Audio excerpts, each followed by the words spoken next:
సర్వోన్నతుడును సర్వశక్తిమంతుడును జీవాధిపతి అయిన యేసుక్రీస్తు పరిశుద్ధ నామమున ఈ ఉదయకాల శుభములు మీకు తెలియజేస్తున్నాను. ఇది నా దేవుని యొక్క వాక్య ధ్యానము. నీ బలమును స్త్రీలకు ఇయ్యకము, రాజులను నశింపచేయు స్త్రీలతో సహవాసము చేయకము. సామెతల గ్రంథము 31వ అధ్యాయము 3వ వచనం. అవును ప్రియులరా, ఎంత బలవంతుడైనా సరే స్త్రీల యొక్క సహవాసము చేస్తే, లేదా ఎంత రాజు స్త్రీలతో సహవాసము చేస్తే వారు నశించిపోతారు, లేదంటే వారి యొక్క బలము క్షీణించిపోతుంది అని వాక్యం సెలవిస్తుంది. అందుకనే ప్రభు కూడా హెచ్చరిక చేస్తూ, మోయాబీయులు, ఎదోమీయులు, అమ్మోనీయులు, సీదోనీయులు, హిత్తీయులు అను జనులు మీ హృదయములను తమ దేవతల తట్టు తిప్పుదురు గనక వారితో సహవాసము చేయకూడదని, వారిని మీతో సహవాసము చేయకూడదని యెహోవా ఇశ్రాయేలుకు సెలవిచ్చని అన్నాడు.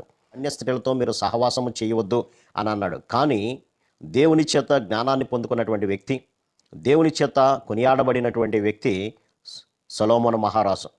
సొలొమోను అడిగినటువంటి దేవునికి ఇష్టమైనటువంటి కోరికను బట్టి సొలొమోనుకి అమితమైనటువంటి జ్ఞానాన్ని, వివేచనను ప్రభు దయచేశాడు. అటువంటి సొలొమోను మహారాజు దేవుని నుంచి తప్పిపోయి అన్య స్త్రీలను అతడు వివాహం చేసుకోవడం ద్వారా అతని యొక్క వృద్ధాప్య దశలో అతని యొక్క మనస్సును యెహోవా వైపు నుంచి తిప్పి విగ్రహారాధన వైపు ప్రోత్సహించినట్లుగా మనం చూడొచ్చు. ఎంతో పేరు ప్రఖ్యాతులు కలిగినటువంటి సొలొమోన్ రాజు ఒక స్త్రీ చేతిలో పడిపోయి తన యొక్క మనస్సులను మార్చుకొని కామాతురత కలిగినటువంటి వాడై అనేక మందిని వివాహం చేసుకోవడం ద్వారా అతని మనస్సును తిప్పివేసినట్లుగా మనం చూడొచ్చు. అందుకనే రాజుల మొదటి గ్రంథము 11వ అధ్యాయం 4వ వచనము, అతని భార్యలు అతని హృదయమును త్రిప్పివేసిరి. సొలొమోను వృద్ధుడైనప్పుడు అతని భార్యలు అతని హృదయాన్ని ఇతర దేవతల తట్టు తిప్పగా అతని తండ్రైన దావీదు హృదయం వలె అతని హృదయము దేవుడైన యెహోవా ఎడల యథార్థము కాకపోయెను.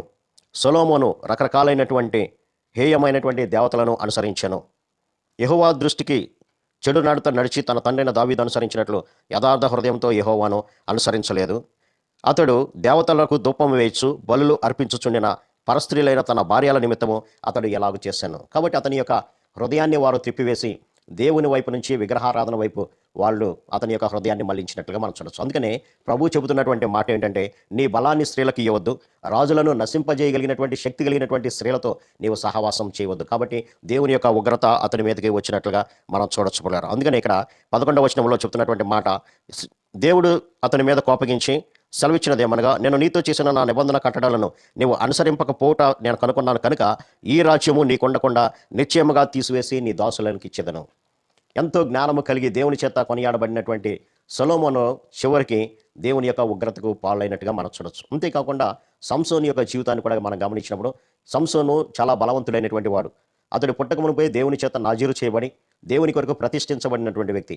అతడు ఎంత బలవంతుడంటే శత్రు సైన్యం అతనిని గొలుసులతో బంధించినప్పటికీ గొలుసులను ఒక చిన్న తాడు మొక్క తెంపినట్లుగా తెంపగలిగినటువంటి బలాఢ్యుడిగా అతడు ఉంటున్నట్లుగా మనం చూడొచ్చు. కానీ ఒక స్త్రీ ఒక వ్యామోహంలో పడిపోయి తన శత్రువుల చేతికి అతడు చిక్కినట్లుగా మనం గమనించవచ్చు. అతనిలో ఉన్నటువంటి బలానికి కారణము ఆ యొక్క స్త్రీ అతనిని లాలన చేసి అతని ద్వారా ఆ యొక్క శక్తికి కారణమైనటువంటి ఆ రహస్యాన్ని తెలుసుకొని శత్రువులకు చెప్పడం ద్వారా ఆ శత్రువులు వచ్చి అతని యొక్క తల వెంట్రుకలను తీసివేయడం ద్వారా అతనిలో ఉన్నటువంటి బలమంతా క్షీణించినట్లుగా ఆ ఫిలిస్తీయులు ఆ యొక్క సంసోనును తీసుకువెళ్ళి అతని కన్నులు ఓడబెరికి అతని హేళనకరమైనటువంటి స్థితిలో అతన్ని ఆ యొక్క దాగోను దేవత గుడిలో అతనిని కట్టివేసినట్లుగా మనం చూడొచ్చు.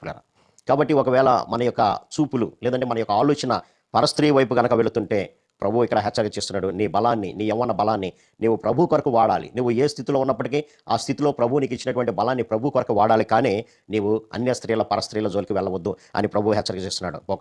ఒకవేళ నీవు పరస్త్రీలకు వెళ్తే వారికి ఎటువంటి శక్తి కలిగిందంటే రాజులను సైతం నశింప చేయగలిగినటువంటి శక్తి వారికి ఉంది. అటువంటి వారిలోకి వెళ్ళి మీ జీవితాలను నాశనం చేసుకోవద్దని ప్రభు హెచ్చరిక చేస్తున్నాడు.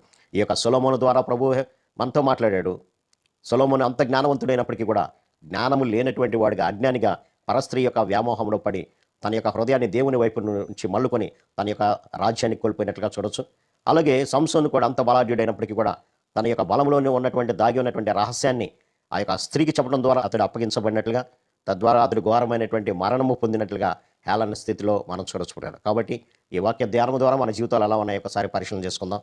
కాబట్టి మన జీవితాలు ఒకవేళ పొరపాట్లు ఏమైనా ఉంటే సరి చేసుకుని ప్రభు కొరకు సాక్షిగా జీవిద్దాం. అటు కృపా పరిశుద్ధాత్మ దేవుడు మనందరికీ దయచేయను గాక. ఆమేన్. ప్రార్థన. సర్వశక్తుడా ప్రేమ గల మా తండ్రి, మీరు ఇచ్చిన మాటలను బట్టి మీకు వందనాలు తండ్రి. ఈ బలాన్ని స్త్రీలకి ఇవ్వద్దాను ప్రభు, అందుని బట్టి మీకు వందనాలు తండ్రి. ఒకవేళ మా ఆలోచన, మా తలంపులు కనుక ఒకవేళ అటువైపు కనుక వెళ్తుంటే ఈ వాక్య ధ్యానం ద్వారా మా జీవితాలను సరి చేసుకుని మీ వైపు చూస్తూ మీ కృపలో కొనసాగే భాగం దయచేయమని యేసు నామమున అడిగి పెట్టుకుంటున్నాం తండ్రి. ఆమెన్. God bless you.